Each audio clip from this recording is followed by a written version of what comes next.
E aí, muito boa noite, Minas Gerais. Boa noite, telespectadores e telespectadoras do Brasil das Gerais. Gente, no programa de hoje, olha só que interessante. Uma mulher jovem que optou pelo celibato e pela virgindade.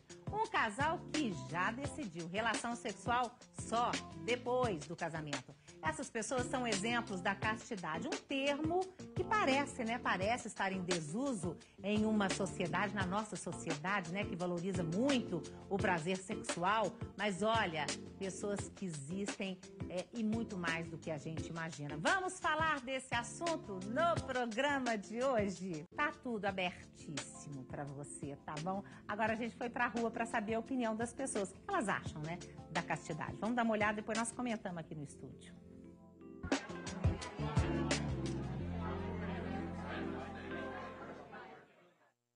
Nós somos umas pessoas livres, né? Estamos vivendo num século XXI. Né? Não é século XV, XVI, igual antes tinha aquela repreensão de tantos pais, familiares. Então, atualmente, acho desnecessário. Olha, eu acho que nessa questão é uma coisa muito pessoal e depende de cada pessoa. Eu acho que é importante, né? E eu acho que é um assunto que tem que ser mais abordado pela população, todo mundo tem que entender mais, né? Para poder falar sobre o assunto, né? Porque não adianta também as pessoas querer votar a favor sem saber realmente o que significa, né? Eu vejo dessa forma. Tá, ok, então, muito obrigada. Aqui, mas então, só concluindo então, você faria um voto de castidade? Eu não faria não, porque para a gente fazer um voto, você tem que cumprir. Você tem que cumprir ele, então se você não for cumprir, é melhor não fazer. Eu vejo dessa forma.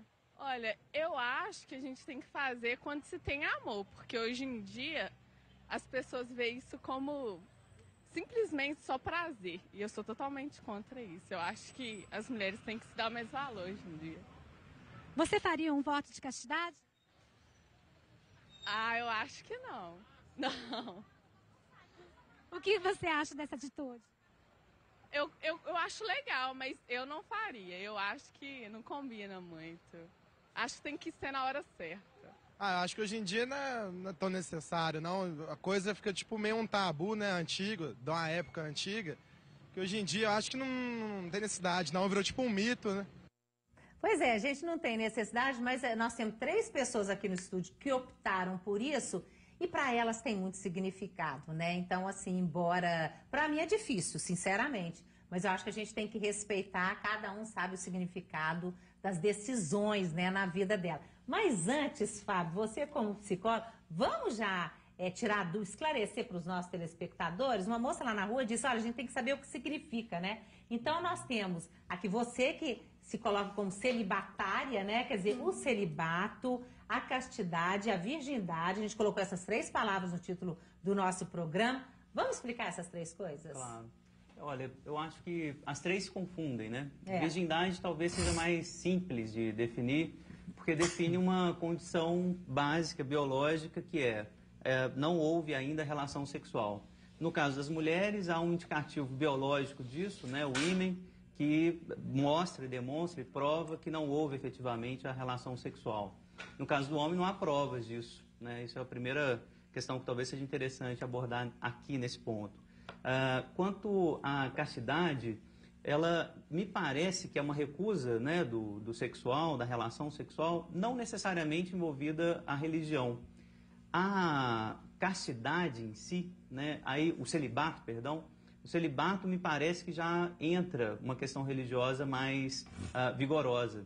É um voto, né, um voto de celibato, é um tipo de proibição que funciona um pouco como um tabu, né, que de maneira geral, as 3 coisas lidam ou versam sobre a recusa do ato sexual. Uhum. Pois é, você... Por que você decidiu ser celibatária? Quer dizer, não vai casar, vai ficar solteira e virgem. É isso? Bem por aí. Qual é? Quer dizer, bem por aí não. O que é então?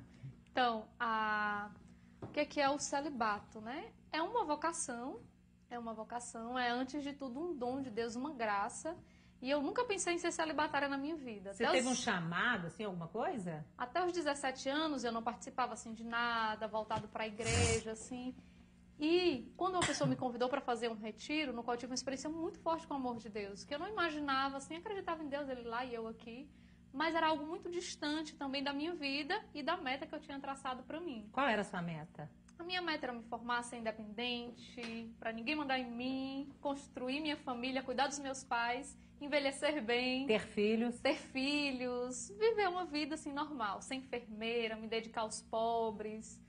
O que aconteceu na sua vida? Que momento foi esse que você falou assim, não, quero viver para Deus e tudo mais? Então, eu namorava e tudo.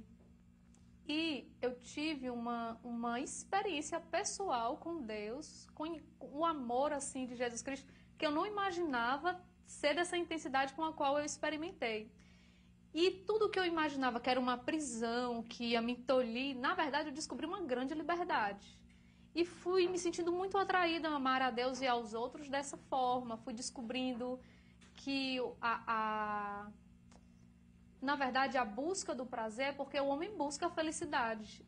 Todo homem quer ser feliz. Todo homem foi criado para ser feliz. E assim foi a minha experiência, de buscar, querer às vezes nas coisas, às vezes em um momento, ter aquele prazer que me fazia feliz momentaneamente, mas eu queria algo mais. Então, ficava um vazio e procurava mais. Então, eu encontrei, na verdade, um grande sentido para a minha vida. Ai. E que felicidade não é igual a prazer, assim. Prazer é algo sexual, bom. que você está falando, de carne, é isso? Também, mas vários tipos de prazer. Prazer de comer, prazer é algo ruim, de beber, não é. Foi é um dom que Deus deu ao homem. O prazer, o poder, o possuir. Deus criou as coisas e deu tudo para o homem. Mas qual é que é a questão? A questão é que eu busco o poder, o prazer, o possuir de uma forma egoísta e para me satisfazer, independente se eu uso as pessoas ou não, independente, aí é que tá. Mas o prazer em si, ele é um dom de Deus, é uma linguagem de amor. Pois é, depois né? vamos falar mais sobre esse prazer. Você tá doido para comentar, né?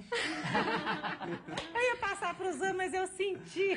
Ó, comentar. Não, eu concordo, né, em parte, assim, porque para a psicanálise, de fato, é isso mesmo, né? Assim, o que move o sujeito, né, o que move o humano, é mesmo o princípio do prazer, né? E a grande questão... É onde está o prazer, né? Ela encontrou lá. Isso. E para a psicanálise não há nenhum tipo de critério que possa ser usado, neutro, para dizer esse prazer é errado, esse prazer é certo, esse aqui não pode existir. Infelizmente, a gente não tem esse critério. A gente não tem instintos, por assim dizer, que justifiquem algum tipo de lei, né, que possa nos dizer esse prazer é errado, você pode ter esse tipo de prazer até determinada idade ou a partir de determinada idade. A gente não tem. Pois e por outro lado também, eu acho que é a questão, por exemplo, da gente ser convidada a lidar com as diferenças, né? Absolutamente. Quer dizer, porque nós estamos numa sociedade que o povo fica, que o povo tem relação sexual, é uma coisa assim, meio obsessiva, inclusive, não é? Claro. E aí eu fico pensando assim, meu Deus, também, nessa questão da castidade, depois que principalmente houve uma luta das mulheres nos anos 60, né, pela liberdade sexual, mas daqui a pouco a gente fala isso, depois não posso esquecer, porque vamos passar aqui. E você, Tatiana, que é colega, jornalista, né, você optou pela castidade. Sim, no caso, né, antes do casamento. Na verdade, existe também a castidade dentro do casamento. Mas eu e o Gustavo, a gente optou exatamente por um estilo de vida, né?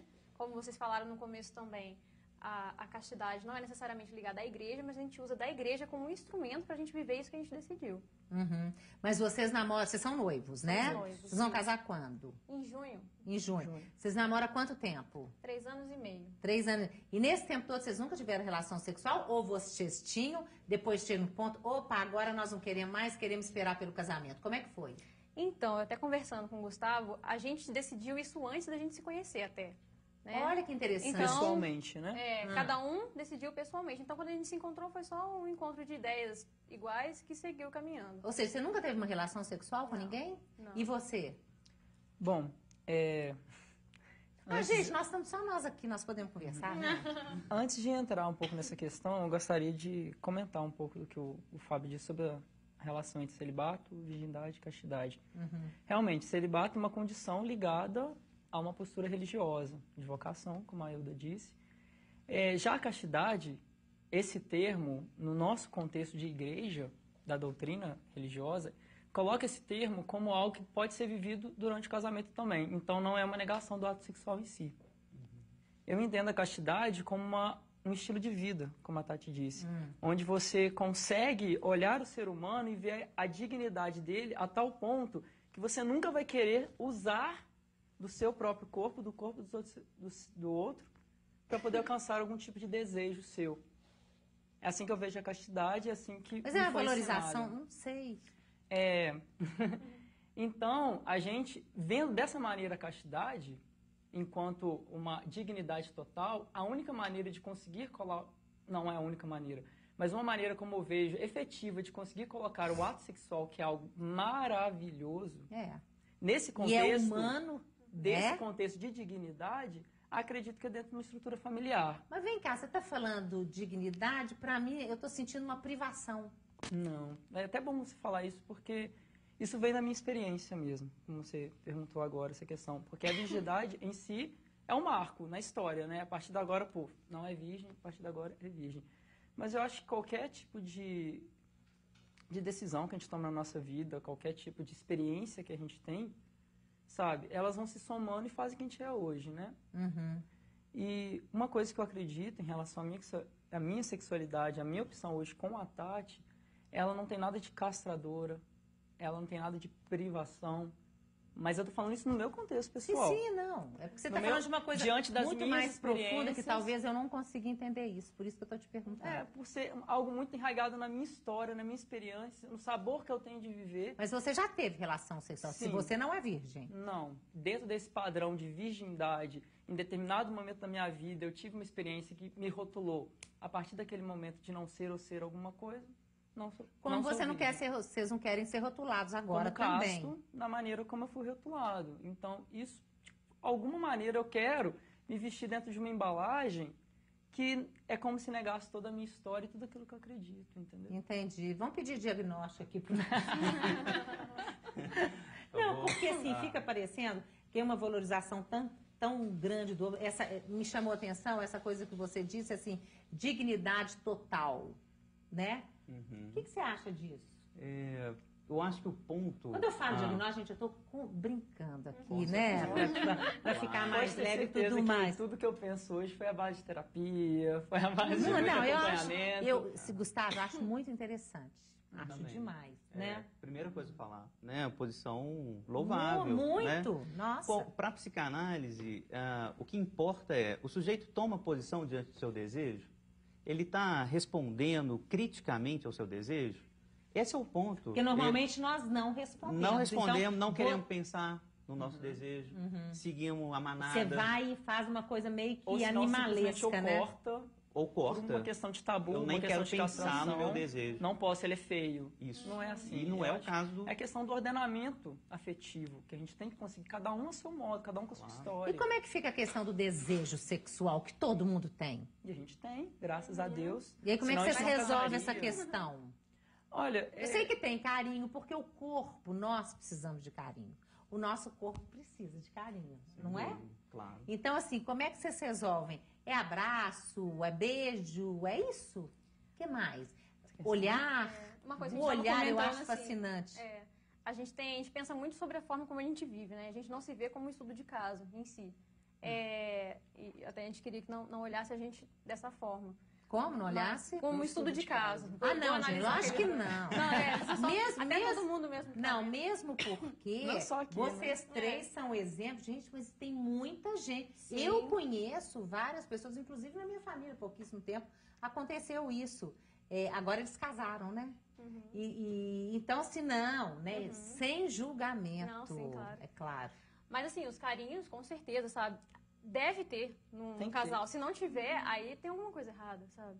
E eu acho muito legal a gente ver a beleza no ato sexual. Porque muita gente acha que, igual antigamente, as pessoas tiravam o crucifixo do quarto quando ia fazer relação sexual, sabe? Não, sabe? Apaga a luz. Tá tudo muito junto, sabe? O que a gente acredita pra gente, espiritualmente e fisicamente, tá junto. Então a gente vê a beleza desse ato e a gente, lógico, que tem os seus carinhos, mas os dois decidiram. Sabe? É uma coisa muito livre, não é nada castradora, nem um olha para o outro e fala para. Não existe, não, sabe? Agora não. Você já acontece naturalmente, né? A gente fala, né? É forma de canalizar energia. A gente faz muita coisa, muito trabalho social também, sabe? Formas de você exatamente canalizar sua energia. Agora, por que mesmo? Conta, por que vocês decidiram por isso? Você falou que decidiu antes de vocês se conhecerem. Mas por quê? Qual é o sentido para você? Bom, é o sentido da pureza e valorização da outra pessoa, assim. A gente acha muito estranho essa forma de falar namoro santo. Porque não necessariamente uma pessoa que não tem relação sexual está tendo um relacionamento que a gente considera santo, sabe? A não relação sexual não define, ou a relação sexual não define a não santidade. A gente quer deixar isso muito claro. E a decisão, acho que veio até pela a gente já seguir a religião, tudo, mas não necessariamente por isso. Foi pessoalmente mesmo a gente achar, olha, depois do casamento, ok, sabe? Vai ser uma celebração, um marco, sabe? Na nossa vida. Acho que em relação a essa questão religiosa, que está muito presente... Vocês são de que igreja? São católicos? Somos católicos. Uhum. Porque geralmente a gente vê isso muito na igreja evangélica, né? Também. Quer dizer, que é cristã também, né? Também. Mas vocês são católicos. Eu recebi essa cultura católica, como todos nós recebemos aqui no Brasil, de regras, condutas e moral e tradição. Foi a cultura que a gente recebe. A partir do momento que a gente vai crescendo, a gente vai estudando, tendo formação e se colocando um posicionamento crítico sobre isso. E entra a crise da adolescência, do eu não quero padrão, eu quero me rebelar, eu quero experimentar, e a televisão. Mas logo depois disso, no meu caso, veio também posicionamento crítico a tudo isso que foi apresentado, a essa liberdade. E a minha vida, porque eu não estava livre dentro desse meio. Eu vivi essa ditadura do prazer, do jogo da sedução, do sair à rua e olhar as pessoas, quem eu me interesso, quem se interessa por mim, como que vai ser, e a conversa entre os amigos, onde você foi, quando você fez, e que tamanho que é, todas essas questões que a gente passa na nossa adolescência, que eu acho que é uma ditadura, é uma agressão do nosso próprio corpo, da nossa forma de nos enxergar enquanto gente. Porque não é escolha, né? Ser empurrado para isso. A gente é empurrado, e são duas... Porque a gente recebe essas duas formações diferentes e a gente fica sem entender qual que é a nossa posição. Depois você vai falar mais. Nós vamos entrar com o telespectador aqui. A Luci Silva falou, nossa, Roberta, vou assistir, o assunto é legal. A Tatiana Sardinha Pinto também. A Kênia Lucas falou, bom tema, Roberto. Vivemos em uma sociedade meio nissimiojo. Os jovens e até os pais maduros não buscam afetividade ou conhecer o outro. É uma consequência como consequência, mais e mais vidas destruídas por relacionamentos superficiais. Olha que interessante que ela está falando, né? Quer dizer, a possibilidade, por exemplo, no caso dos dois, né? É a possibilidade, essa vida que eles escolheram, esse estilo de vida, achei legal você falar, estilo de vida, é uma possibilidade mais fundo. Eu acho que sim. Eu acho que a gente está falando do ponto de vista... Vamos falar primeiro da sociologia. Tem um livro muito bacana, chama Amor Líquido, do Zygmunt Bauman. Falando da sociologia, e como o próprio título indica, ele está apontando para as relações amorosas contemporâneas que são mais líquidas mesmo, mais superficiais. Né? E geralmente essa liquidez tem a ver com um excesso sexual mesmo, um excesso da busca do prazer, daquilo que passa muito rápido, você não aprofundar laços e tal. Do ponto de vista psicanalítico, de novo, nada de errado, né? Não tem nada de errado com a liquidez moderna do amor, né? A gente está, talvez, pensando no desejo a partir de outro lugar. Não tem nada escrito que a monogamia ela é uma forma de amar mais interessante do que um amor líquido, né? Mais sexual, menos afeito aos afetos. Agora, é muito diferente uma relação amorosa estável, monogâmica, por exemplo, que envolve um certo tipo de reflexão sobre o ato sexual, do que as relações burguesas, né, da classe média, por exemplo, que não envolve reflexão sobre isso. A primazia do prazer, ela vem sempre como mais importante. Sem questionar, né? Sem questionar. Eu acho que, para a psicanálise, o ponto é esse. O sujeito ele está parando para pensar no que ele está fazendo? Tendo parado, tendo refletido, as duas posições, vamos colocá-las assim mais em tensão, o celibato, a castidade, e do outro lado, uma vida mais líquida, mais superficial, mais sexual, as duas posições não têm um critério moral para dizer essa aqui é mais interessante ou essa aqui é mais interessante.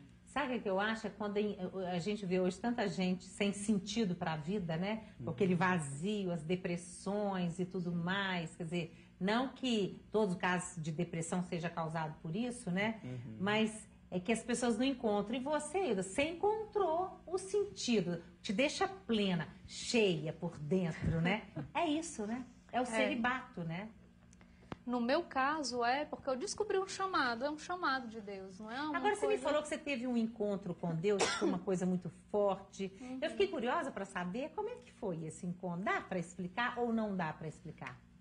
Não sei se eu vou conseguir transcrever com as palavras a profundidade com que eu experimentei. Que não foi assim, foi um dia que marcou, mas esse dia marcou um novo início na minha vida. Todos os dias eu tenho uma experiência forte com Deus, concreta. E se falando assim, né, voltada assim, questão de castidade, celibato, virgindade, se falar de corpo, privação e tudo. Quando eu tive essa experiência com Deus, e eu fui mergulhando, conhecendo também a Jesus Cristo, fui vendo que Deus se fez carne, Ele assumiu a nossa carne, o nosso corpo, e nos ensinou a amar com o corpo, é uma linguagem de amor. Eu amo com o meu corpo. Sim, mas como é que você sentiu assim? Bom, uma pessoa veio fazer uma oração por mim no momento, tiveram palestras, momentos de convivência, um momento mais profundo assim de oração. E pela primeira vez eu busquei, eu vou tentar viver com profundidade esse momento para ver o que é que dá. E uma pessoa veio fazer uma oração por mim, pôs as mãos sobre mim. E naquele momento mudou, foi uma experiência, não foi só um sentimento. Eu me senti amada, mas foi mais do que me sentir amada. Foi uma coisa que foi alcançando assim... as minhas entranhas, que eu fiquei assim, meu Deus. Que é isso, né? Que não me falaram antes? Pois é assim, eu achava que era um negócio que botava um cabresto, que você ficava, sabe, meio com uma visão muito limitada, cheio de pode, não pode, pode, não pode, pode, não pode. E eu descobri, assim, uma liberdade que eu não conhecia. E fui querendo conhecer mais, porque eu sempre fui muito questionadora, assim, de questionar, de querer saber. E... eu fui buscando também a verdade, fui buscando conhecer, fui buscando aprofundar essa experiência. Não foi um dia e ficou perdido no tempo. Aquele dia foi ótimo, tive uma experiência e pronto. Mas foi algo que eu fui escolhendo aprofundar e fui experimentando cada vez mais de uma graça que eu não conhecia, assim, né? Da fé, através da palavra de Deus, através... E essa experiência foi enchendo, assim, a minha vida. Eu fui me sentindo atraída através dos testemunhos, de pessoas que eu conheço que vivem assim... testemunhos dos santos que a gente conhece na história e que tantos conhecem, né? São Francisco, Santa Teresa e muitos outros que foram, assim como tem santos também casados, né? Santa Giana Beretta Molla e tantos outros, assim. Santo Agostinho foi, né? Quer dizer, ele não foi casado, ele teve uma mulher e teve um filho, né? Ele teve uma... Tanto que uma coisa que eu gosto muito de Santo Agostinho é quando ele diz: tarde te amei, ó beleza, tão antiga e sempre nova. Quando ele fala dessa experiência forte, assim... que transformou a vida dele, né? Não que o celibato é o único caminho, mas Não, gente, a questão, nós temos vários caminhos, cada um encontra o seu caminho. Isso é muito rico, a vida é rica nessa possibilidade. Mas e sua família? Então, minha família, né? Terminei o namoro e o meu pai achando estranho. Você tinha namorado, gente? Eu terminei para fazer um caminho vocacional, porque eu não queria ficar por causa dele. E nem ir porque eu queria estar livre para eu poder decidir. Não, se eu ficar é porque não é a minha vocação. Então eu vou... Agora eu também não poderia trilhar minha vida normalmente com aquela dúvida dentro de mim. Será que era isso? Será que era isso que eu queria para minha vida? Então eu fui fazer essa experiência, fui aprofundando e tudo. E a minha família, a princípio, não aceitou. Meu pai achou tudo uma loucura. Isso é uma loucura, lavagem cerebral fizeram em você, você não está na mão, então foi alguma decepção com esse namoro, foi alguma coisa aconteceu. Não entrava no entendimento dele que seria uma escolha, não era porque existia um mal-estar onde eu estava, ou uma não realização no colégio, ou num relacionamento afetivo, ou dentro da minha família mesmo. Mas o que é que te falta? Não, pai, não é que me falta alguma coisa que eu estou insatisfeita, é porque... eu descobri uma felicidade maior do que a que eu tenho e eu quero experimentar e eu quero ver se é isso mesmo. Isso tem quanto tempo? Tem 8 anos. Nossa Senhora, então não tem retorno não, né? Tem não, é pra sempre. Se bem que a gente não sabe nada nessa vida, né? Mas a princípio você imagina pra sempre. O meu desejo é que seja pra sempre. E as pessoas às vezes, minha família, meus irmãos, amigos, perguntam: mas Hilda, se aparecer alguém? Porque na comunidade Shalom tem casais, tem sacerdotes, tem celibatários. A pessoa vai vivendo e vai descobrindo o que é que ela se sente chamada a viver, né? E se aparecer alguém? E se você se apaixonar como se fosse assim uma coisa... E eu olho, já me apaixonei, desapaixonei, vou me apaixonar de novo, porque faz parte tem tudo normal, sentimentos, afetos. Pois é, mas aqui você não está aberta para isso, parece, com um homem. Você optou pelo celibatário mesmo, mas pode surgir, sim. Pode surgir. Você pode voltar atrás. Eu renovo todo ano, né? Se Deus quiser, ano que vem. Os votos de castidade? Voto de castidade, eu vou renovando todo ano. E no desejo de um dia fazer para sempre os votos perpétuos. Mas é um tempo onde você vai renovando a cada ano e você vai experimentando de apaixonamento. Será que é isso mesmo? E você vai... Quando eu me apaixonei, para mim, foi um desafio, porque foi uma escolha que eu fiz, mas ao mesmo tempo, era como que uma oferta que eu fazia para Deus. E eu tinha uma alegria em fazer aquilo, embora era um desafio. Entendi. Agora, os homens devem ficar curiosíssimos, não ficam, não? Não é? Jovem. E meu pai, você é jovem, você é inteligente, você é bonita. Tipo assim, ai, não são os velhos, sabe, os Agora, feios. Você nunca teve experiência sexual, você me falou, né? Não, experiência sexual. Você não tem sexual. curiosidade? Nunca teve curiosidade? Tive curiosidade. O meu namorado, né, tudo falava, né, que é importante, e um você relacionamento e tudo. E eu ficava assim, mas será que é? Será que não é? Mas alguma coisa dentro de mim eu não queria que fosse assim, eu queria ver mais, eu queria ver se realmente era ele que eu escolhia para minha vida inteira, porque eu não queria me entregar um aqui, outro ali. E como era um valor também que eu fui adquirindo pela minha criação também, né? Você está falando isso, né? Aí eu tô, claro, né, gente, falando assim, uma coisa bem rasa, né? Que eu fico imaginando que muita gente deve perguntar para você, mas, gente, vocês têm que experimentar antes, vai que depois não encaixa. Quer dizer, o cheiro já se sabe e tudo mais. Tem isso? Eu acho que o que se constrói junto é muito mais bonito, sabe? Eu também acho. Uma vez, até a gente trabalha com muita missão, um jovem chegou para mim e perguntou assim, eu sei que meu namorado beija bem, mas como é que eu vou saber se ele é o melhor se eu não beijar os outros? Aí eu falo, o que você construiu com ele, o tempo que você gastou na construção daquele relacionamento, você não vai ter com o outro, sabe? Então, tipo assim, eu acho muito bonito essa forma de lidar, sabe? Da construção. A gente vai conhecendo o outro, vai conhecendo a forma como ele gosta, ele vai conhecendo a forma que eu gosto e simplesmente vai acontecendo de uma forma única, sabe? Que eu não encontro em nenhum outro lugar, nenhum outro homem, que é uma forma construída junto. Com certeza. Estou me lembrando agora dos indianos, né? Quer dizer, não é esse caso, mas assim, eles falam assim, eu lembro que tem um indiano aqui num programa, falou, mas como assim casar com o pai recomendando, arrumando o noivo, aquela noiva, aquela coisa toda? Aí ele falou assim, gente, nós vamos nos conhecendo tanto que depois a gente passa a se amar. Aí fala assim, aí vocês ocidentais, vocês ficam apaixonados, loucos, vão casar, vão juntar, depois um minutinho depois a coisa vai esvazia, né? Acontece isso. Acontece. Né? Olha só, deixa eu entrar com o telespectador. A Lúcia, do Santa Lúcia, eu acho perigoso se relacionar após o casamento. Olha pra você ver, eu não tinha lido, hein? É preciso conhecer o seu parceiro, vai que se casa no escuro e não dá certo e pode trazer até mesmo a infelicidade do casal. Eu acho que vocês já falaram isso aqui, né, gente? Já comentaram. Depois, a Alessandra falou, adorei o tema, é muito interessante porque faz parte da diversidade sexual. Assim como temos direito de escolher o sexo das pessoas com as quais nos relacionamos, temos também o direito de não fazer sexo. E respeitar todas as decisões é respeitar todas as possibilidades de expressão que a sexualidade representa. Eu concordo com ela, sim. Claro. Acho que a pessoa pode escolher, sim, né? Não, respeito, com certeza. A Renata da Nova Suíça gostaria de saber do casal que eles entendem por relação sexual. Qual o conceito que vocês têm sobre sexo? O ato sexual em si, né? A gente teria que colocar isso como... Olha, enquanto experiência pessoal, eu acho que é o que vai coroar a nossa relação. Que é quando ela se torna suscetível de produzir vida.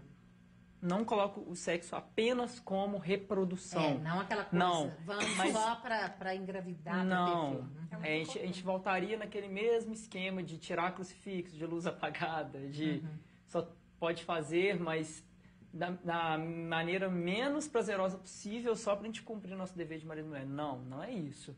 Mas a gente vê o ato sexual como um momento, o ápice de uma vida a dois, com certeza. E não é uma supervalorização também do ato que faz com que casais se esperam ao máximo, chegar o momento do casamento, casa com aquela expectativa sobre o ato.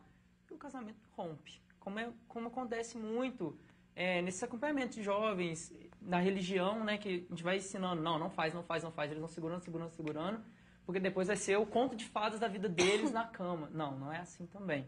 Uhum. A ideia é aquilo que a Tati falou, de estar construindo. E a gente quer viver isso dentro de um contexto familiar. Eu quero poder assumir uma relação com a Tati, sexual, em que eu possa assumir não só essa relação, mas toda a vida dela, enquanto marido e mulher. Uhum. Eu não quero terminar o ato e falar, agora, meu amor, vai pra casa, que eu vou ficar aqui dormindo sozinho, sabe? Não é. Isso, pra mim, tá dentro do que a gente tá construindo junto. Agora, se a gente não estivesse caminhando para esse momento do matrimônio, não sei como seria a nossa cabeça hoje. Talvez não faria tanto sentido. Entendi. Ter, não sei. É a nossa história. A maneira como a gente começou nosso namoro já nos encaminhou naturalmente para isso. Pelo que foi que nos uniu, pela nossa visão de mundo ser muito semelhante, pelo que a gente queria da vida de cada um.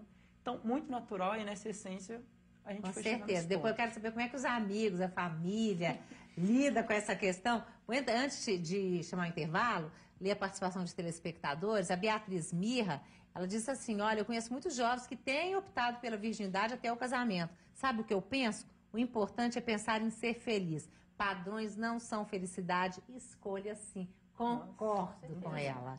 Depois o Daniel Botelho falou assim, olha, é tão raro achar isso hoje em dia, que numa cidade do interior, um casal de noivos prestes a se casar, foi perguntar ao padre o que ele achava da relação sexual antes do casamento. Ele respondeu com outra pergunta, vocês prometem não atrasar a cerimônia?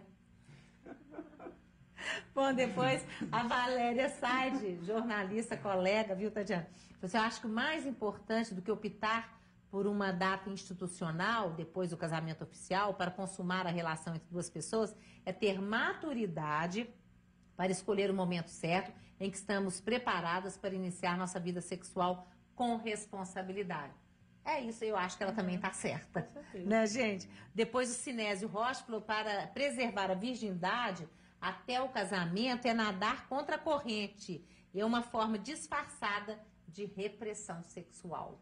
Vamos falar depois, você comenta isso no terceiro bloco? Olha só, a Fátima Oliveira Porto, vou votar no Sinésio, tá, gente? Deixa eu ler outros aqui. A Fátima Oliveira Porto, ela falou, não querendo ser careta, eu particularmente acho lindo a mulher se preservar e, se possível, o homem também. Infelizmente, na época de hoje, banalizou demais. O André Mansur falou, a cada dia que passa, as meninas e meninos iniciam suas vidas sexuais mais cedo. É, verdade, né? O mais bizarro é que a virgindade, que era considerada uma virtude da mulher, passa a ser objeto de chacota. Antes as mulheres deixavam de transar por imposição da sociedade. É isso mesmo.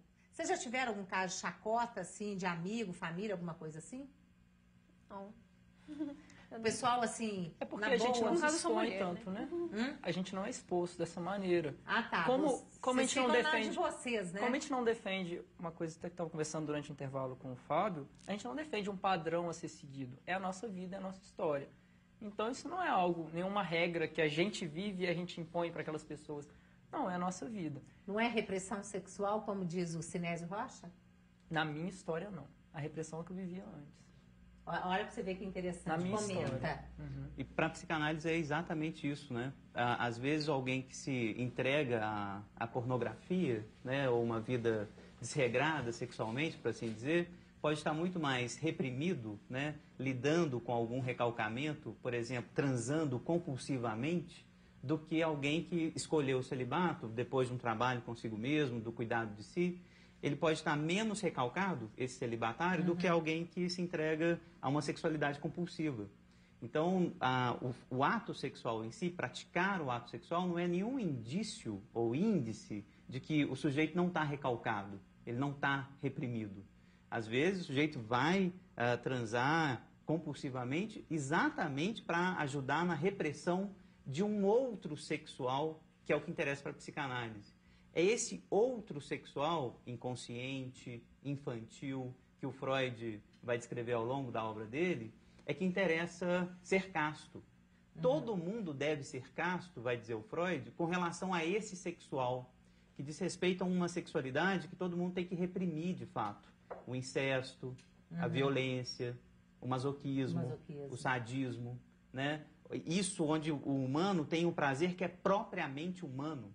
Matar alguém, esquartejar alguém, ou usar o corpo de alguém, esburacar. Se aí a pessoa não segura, por isso que a gente vê aí, né? As pessoas matando e violentando. A cada 8 minutos, gente, uma criança é abusada sexualmente nesse país. Isso. Quer dizer, são pessoas que não deram conta de segurar. Perfeito. É desse sexual que a gente tem que falar.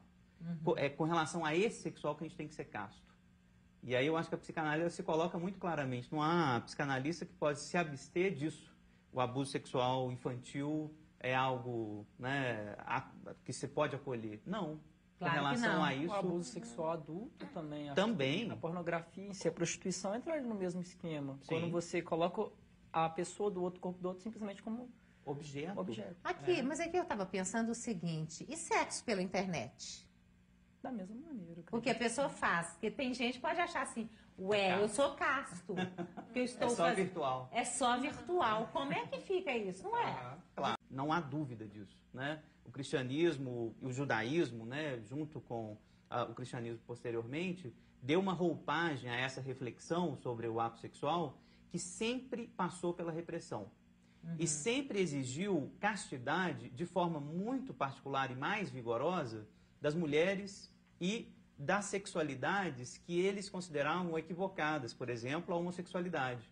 Recentemente, por exemplo, a gente vê o Papa Ratzinger afirmando, o que me pareceu exagerado da parte dele, que se a homossexualidade fosse reconhecida, legitimada, a humanidade estaria em perigo, né?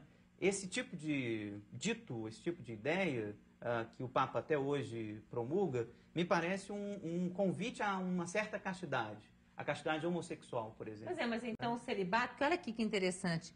Tem um telespectador, ai gente, eu perdi, mas o que ele diz é o seguinte, aonde que está escrito, o Elton do bairro Lindéia, ele falou assim, em momento algum Jesus sugeriu que as pessoas reprimissem a sexualidade. Se todos optassem pelo celibato, o mundo tenderia a acabar. Quer dizer, a mesma coisa da homossexualidade, mas se todo mundo resolve ser celibatário ou celibatária, quer dizer, não vai, acaba, do mesmo jeito seria, né? Pois é, mas o que é delirante no pensamento do Ratzinger, com todo respeito, é que esse todo mundo não existe.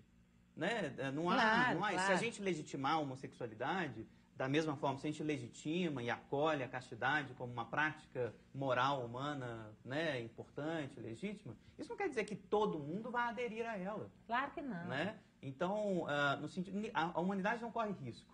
Né? Não, né? Então... Agora, gente, terminando já o programa, Tatiana, o que fica? Como é que você fecha? Quer dizer, o que você gostaria de ter falado, você não falou no programa? Bom, o que eu estava pensando quando ele estava falando é que essa liberdade, né, que falam que tem no sexo, que a gente foi conversando aqui, que não necessariamente depende das pessoas, que qualquer tipo de liberdade, eu até estava conversando com um amigo meu, exige um certo limite, né? Até para você conseguir... equilíbrio, né, gente? Exatamente. Aí ele comentando, tipo assim, você se sente totalmente livre na sua casa, porque tem as paredes, seu vizinho não vê o que você faz lá dentro. Então, ter noção que essa liberdade que a gente cria tem um limite. Então, a gente vai até esse limite, para ter a nossa total liberdade. E você, Gustavo? Eu queria mostrar muito o valor da felicidade em relação a isso tudo, que é o que a gente busca. Eu acho que não é um padrão que a gente quer estabelecer ou quer acompanhar um padrão antigo ou novo, ou quer criar um novo.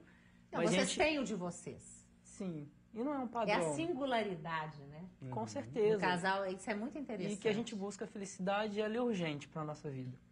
E é a maneira como a gente encontrou de viver essa felicidade e a gente é feliz. Opa! Com certeza. E vão ser mais ainda. Obrigado. Torcendo. E você, Hilda? Então, eu queria lançar um questionamento para você que está aí me ouvindo agora, né? Assim, com relação a tudo isso que a gente foi falando, a virgindade, castidade, celibato. Pense aí comigo, qual é o azeite mais caro, o azeite mais que se usa na comida hoje? é o extra virgem. Isso. Qual é a lã que você, mais cara, mais refinada, vamos dizer assim? É a lã virgem. Interessante, a mentalidade do mundo de hoje retira o tributo da virgindade das pessoas e o exalta nas coisas, assim. Uma proposta para você que está em casa pensar. E a castidade, ela não é uma castração, mas é uma escolha, um ato de liberdade, a escolha de um caminho. E eu não falo assim somente de uma teoria ou de uma coisa que eu aprendi, eu falo da minha experiência de vida, que talvez como você que está me assistindo, tenha também a sua experiência de vida, mas a experiência de vida que eu tenho é exatamente de encontrar a liberdade através desse caminho que é o meu chamado, né? Assim, Opa, legal, falou bonito demais, Fábio. Acabou o programa.